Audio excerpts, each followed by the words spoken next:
जय माता की मित्रों, मेष लगन के पाठों का अध्ययन कर रहे हैं हम लोग और कुछ अलग तरीके से कर रहे हैं। मतलब ऐसा नहीं है कि मेष लगन में के हिसाब से केवल एक लग्न के हिसाब से उन फलों का प्रिडिक्शन कर ले, नहीं, कुछ अलग तरीके से कर रहे हैं। आपने अगर पुराने वीडियो मेरे देखे हैं तो आपको पता होगा। सूर्य ग्रह के हम लोग पाठों को चालू कर रखा है। मेष लगन में केवल सूर्य का प्रिडिक्शन कर रहे हैं, बाकी ग्रहों का भी करेंगे। तो आज बात करते हैं सूर्य का प्लेसमेंट अगर आपके अष्टम स्थान में वृश्चिक राशि पे, तो कैसा फल मिलेगा। तो पहली बात तो है कि वृश्चिक राशि आपकी सम राशि है, तो सम राशि में अवस्था फल में चेंजेज आ जाएगा। आपका 6 अंश तक मृत रहेगा, 12 अंश तक वृद्ध, 18 अंश तक युवा, 24 अंश तक कुमार और 30 अंश तक बालक। तो इन अंशों के हिसाब से सूर्य आपको अपने कारकत्वों का, राशि के कारकत्वों का और जिस स्थान पे प्लेस है उस स्थान के कारकत्वों का वो फल आपको प्रदान करेगा। ऐसा ज्योतिष शास्त्र के सूत्र है। अब सूत्र को आप लगाएंगे कैसे, ये बहुत कुछ आपके अभ्यास के ऊपर निर्भर करेगा। आपको इन अंशों के हिसाब से उस टाइप के फल आपको वो ग्रह देंगे। 6 अंश तक मृत मतलब आपको न्यून फल, मतलब जीरो फल समझ सकते हैं आप, वो ग्रह आपको नहीं देगा। अगर वृश्चिक राशि में कोई भी ग्रह प्लेस है 0 से लेकर 6 अंश तक, तो उसका अपने नियमों के हिसाब से वो ग्रह आपको कोई फल नहीं देता है। नहीं देता है या देता है, ये अभ्यास पे निर्भर है, लेकिन सूत्र यही बोलते हैं कि नहीं देता है। वैसे ही बाकी चीजें हैं। वृद्ध में रहेगा तो वृद्ध में आपको वो कम फल देगा, मतलब आप ये सोचो कि 25% फल देगा। वही युवा में जब रहेगा, आप सम में हो चाहे विषम में हो, 12 से लेकर 18 अंश तक युवा में ही रहेगा, उस समय वो पूर्ण फल आपको प्रदान करेगा। फिर कुमार अवस्था में 50% फल प्रदान करेगा और बालक अवस्था में वही 25% फल आपको प्रदान करेगा। ऐसे अपने ज्योतिष शास्त्र के सूत्र बोलते हैं। अब आइए पूर्ण व्याख्या करते हैं हम लोग। मेष लगन में अगर वृश्चिक राशि में सूर्य आपका प्लेसमेंट है, मेरी कोशिश यही है कि सबको सम्मिलित करके मैं आपको उसका रिजल्ट बताऊं जितना मैं सकता हूं। एक वीडियो में सब चीज़ों को सम्मिलित करके बताना बहुत मुश्किल होता है, क्योंकि वर्ग कुंडलियों का अपना एक औचित्य है, उनके हिसाब से भी वो चीज़ें देखनी पड़ती है। फिर भी मेरी कोशिश है, मैं जितना कर सकता हूँ उतना करके मैं आपको बताने का कोशिश कर रहा हूँ। वृश्चिक राशि, पहली बात तो आप 8वें स्थान वृश्चिक राशि और सूर्य, इन तीनों के कारकत्वों का आपको अध्ययन होना जरूरी है, जिनके पाठ मैंने पोस्ट किए हुए हैं। अगर आपको डीपली पूरे कारकत्वों का अध्ययन करना है तो वो पाठ आप सुन लीजिए एक बार। यहाँ पे केवल स्मॉल रूप में बताया जाएगा। जैसे सूर्य आपके आत्मा का प्रतिनिधित्व करता है, आपके शरीर में आपके मस्तिष्क का या पूरे शरीर का प्रतिनिधित्व करता है। वृश्चिक राशि जैसे कि बहुपद राशि है, और वृश्चिक राशि का स्वभाव या वृश्चिक राशि के कारकत्व भी आप जानते हैं कि आदमी कम बोलता है लेकिन टू द पॉइंट बोलता है। बहुत ज़बरदस्त ऊर्जा होती है वृश्चिक राशि वालों में, और अपने काम में इतना लग्न, मतलब इतना ज़्यादा इंटर हो जाता है कि बाकी उसके विषय में कौन क्या बोल रहा है वो उसका ध्यान नहीं करता, अपने काम को पूर्ण करने में लगा रहता है। मतलब ये हमेशा एक काम कंप्लीट होने के बाद में दूसरे काम का गोल अपना डिसाइड करते हैं। कौन क्या बोल रहा है उस पर ये कभी नहीं जाते और उस काम को ये पूर्ण करते रहते हैं। इनकी चाहे आप बुराई करो, इनकी चाहे आप भलाई करो, ये उससे प्रभावित नहीं होते हैं। वृश्चिक राशि का ये खास बात है। उसके बाद में अष्टम स्थान। अब अष्टम स्थान क्या है कि आपके लग्न के हिसाब से जो हम लोगों के सूत्र बोलते हैं, मृत्यु का स्थान, चोट चपेट का स्थान, एक्सीडेंट डेथ का स्थान, और आपकी जितनी भी आय संपत्ति जो भी है उसकी भी मृत्यु का स्थान।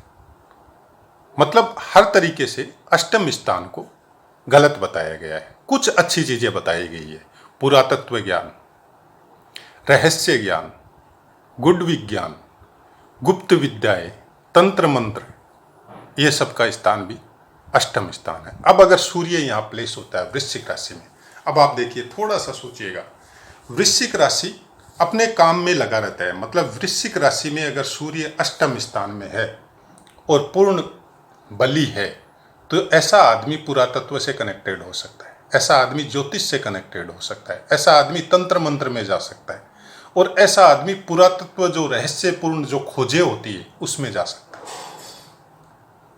ये हो गया सम्मिलित फल इसका, ये होगा ही। इसकी चीजें बाकी ग्रहों के ऊपर निर्भर करती है। अब थोड़ी सी विवेचना करते हैं नक्षत्रों की। देखिए, वृश्चिक राशि में जैसा कि एक नक्षत्र में 2 चरण है, 2 पूर्ण नक्षत्र और एक नक्षत्र का 1/4, मतलब 1 चरण एक राशि के अंतर्गत आते हैं। तो वृश्चिक राशि में विशाखा नक्षत्र का लास्ट चरण, चौथा चरण आएगा। विशाखा नक्षत्र का स्वामित्व गुरु के पास है और विशाखा नक्षत्र के कारकत्व जैसे फल फूलों का व्यवसाय हो, तिल मूंग दालों का व्यवसाय हो, व्यापार हो, नृत्य संगीत में रुचि हो या खुद भी करते हो, धन संग्रह हो, या फैसला लेने या फैसला करवाने वाले, लाइक वर्तमान में जज बोल सकते हैं हम लोग, डिस्ट्रिक्ट मजिस्ट्रेट बोल सकते हैं, तो वैसा कुछ विशाखा नक्षत्र का। अब अगर विशाखा नक्षत्र, मतलब आप एक चीज ध्यान रखिए, यहां पे बोला हुआ है 6 इंच तक मृत रहेगा और विशाखा नक्षत्र सूर्य 3.20 डिग्री तक रहेगा, तब तक विशाखा नक्षत्र रहेगा। तो इनके हिसाब से तो मृत हो गया। लेकिन यहां पे फल बताया जाता है कि अगर सूर्य वृश्चिक राशि में 3.20 डिग्री तक अष्टम स्थान में हो तो ऐसे आदमी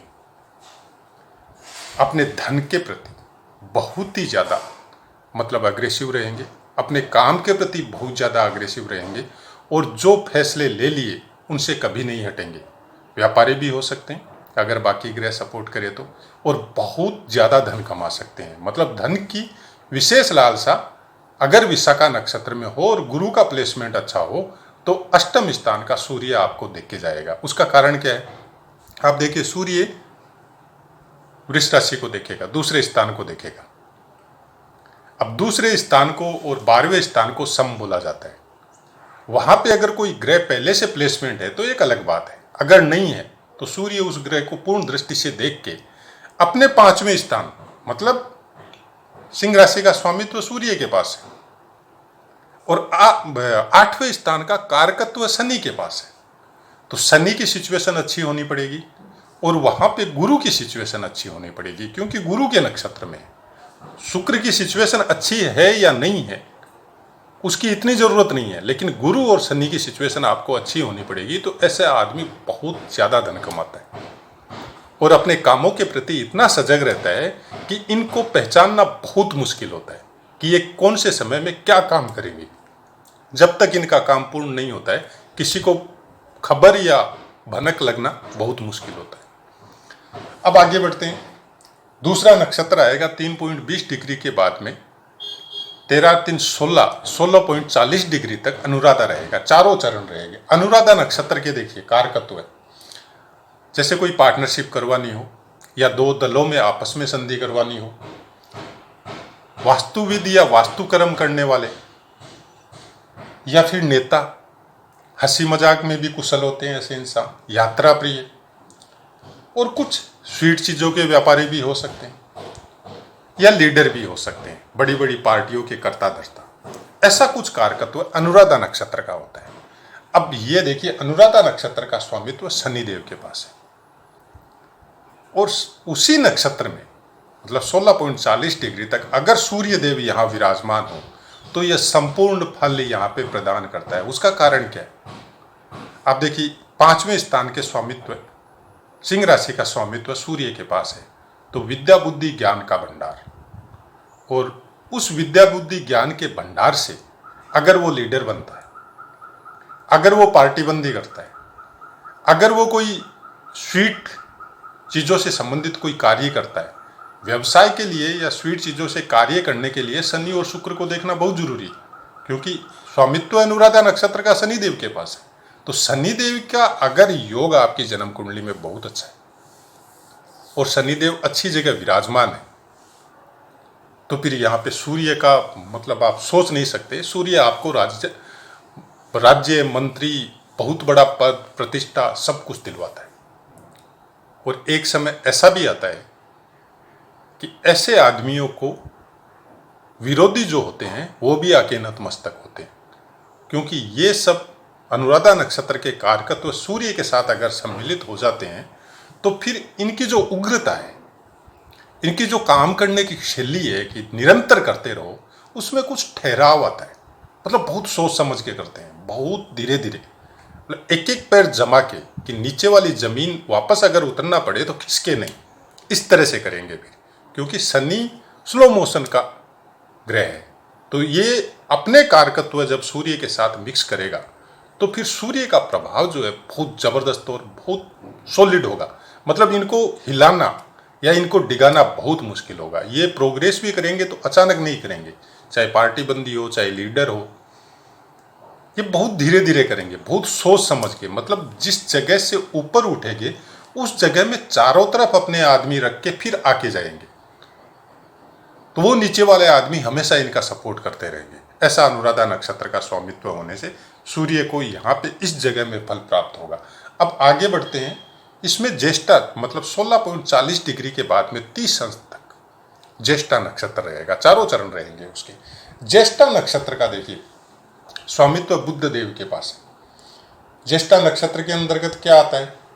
संग्राम में कुशल, मार्शल आर्ट या कोई भी आर्ट जो शरीर के स्वास्थ्य को भी प्रदान करे और आपको सेना या डिफेंस लाइन के लिए भी जरूरी हो, या खेल कूद हो, राजा पुरातत्व डिपार्टमेंट से कनेक्टेड, हथियार, डेयरी उद्योग, पानी के कार्य, वस्त्राभूषण, ये सब कार्य। तो अगर अष्टम स्थान में सूर्य के साथ बुध के ये कारकत्व अगर इस नक्षत्र के अंतर्गत आते हैं, ज्येष्ठा नक्षत्र के अंतर्गत, मतलब 16.40 डिग्री से 30 डिग्री तक अगर सूर्य यहाँ पे हो, तो आप बुध की सिचुएशन देख लीजिए। बुध का है, नॉर्मली बुध सूर्य देव के साथ ही रहता है, या एक घर आगे या एक घर पीछे, ऐसे ही कुछ रहता है, ज़्यादा दूर नहीं जाता है, एक दो घर का ही फर्क रहता है सूर्य के साथ। तो बुध देव की सिचुएशन अगर सूर्य के साथ है तो बहुत ही बेटर है, या सूर्य से इधर उधर है और योग कारक है, अंश भी अच्छे हैं, तो फिर बहुत ज़बरदस्त यहाँ पे यह आपको वास्तुविद यानी ज्योतिषी भी बना सकता है,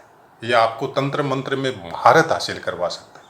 और तंत्र मंत्र या ज्योतिष या मतलब रहस्य ज्ञान में इनका जो ज्ञान होगा वो नॉर्मल वाला जो चीज़ हम लोग समझते हैं, जैसे यज्ञ हवन करना या ज्योतिष में रुचि लेना, वैसा नहीं होगा। ये तांत्रिक क्रियाओं में सिद्धि प्राप्त करेंगे। मतलब वो हठ योग जिनको बोला जाता है, उस लाइन में ये लोग जा सकते हैं अगर ज्येष्ठा नक्षत्र में सूर्य अष्टम स्थान में हो। मतलब इनको डिगाना, क्योंकि वृश्चिक राशि का पूरा फल इस समय में इनको मिलेगा, और वृश्चिक राशि के कारकत्व आपको पता ही है। उसके बाद में सूर्य का बल और सूर्य के कारकत्व आपको पता है। अब अनुराधा नक्षत्र अगर, ज्येष्ठा नक्षत्र अगर इनके साथ मिल जाता है तो फिर ये आप ये बोल सकते हो कि सोने पे सुहागा। यहाँ पे बुध की सिचुएशन अगर अच्छी हो तो बहुत ही अच्छी बात है। अगर खराब भी होती है, सपोज बुध अगर कम अंशों पे हो और बुध के ऊपर अगर ज्यादा कोई इफेक्ट नहीं हो रहा हो, तो भी सूर्य का यहाँ पे पूर्ण फल मिलेगा। उसका कारण है कि बुध का फल नॉर्मली सूर्य के समकक्ष रहता है, क्योंकि बुध और सूर्य, बुध कभी अस्त नहीं होता है सूर्य के साथ, तो अगल बगल में रहेंगे या साथ रहेंगे। हो सकता है बुध का अंश कम हो, तो सूर्य देव के ऊपर कोई फर्क नहीं पड़ेगा। और सूर्य देव की जो तेज है, सूर्य देव की जो शक्ति है, वो अष्टम स्थान में विराजमान होके ऐसे जातक, जिनको हम लोग नॉर्मली अघोरी बोलते हैं या तंत्र मंत्र विशारद बोलते हैं, जो क्रूर कर्मों से के द्वारा जो सिद्धियां प्राप्त होती है वो ज्येष्ठा नक्षत्र के द्वारा होती है, अगर सूर्य अष्टम स्थान में विराजमान है। अगर बाकी ग्रहों का योग या बाकी ग्रह कोई अच्छे योग बना रहे हो और इतना सपोर्ट नहीं कर रहे हो अष्टम स्थान के सूर्य को, तो हो सकता है यह नहीं हो, लेकिन फिर भी इस फील्ड में, इस लाइन में जातक की रुचि 100% होगी।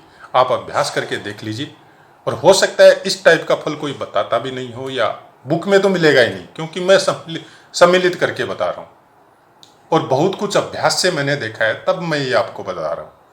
बुक में अलग अलग मिलेगा आपको, मेष राशि पे सूर्य का मिलेगा, अष्टम स्थान में सूर्य का मिलेगा, लेकिन एक साथ इस तरह से नक्षत्रों के साथ सम्मिलित करके नहीं मिलेगा कहीं भी। ये आपको मिलेगा अभ्यास के द्वारा, आपकी अपनी थिंक कितनी बेटर है उसके द्वारा, और आपको कौन से कारकत्व नक्षत्र या ग्रह के कौन से स्थान पे किस तरह से लगाने हैं उसके द्वारा बाकी ग्रहों का सपोर्ट मिल जाए और इस तरह के फलों में बढ़ोतरी हो जाए, तब तो फिर इनको पकड़ना बहुत मुश्किल होता है।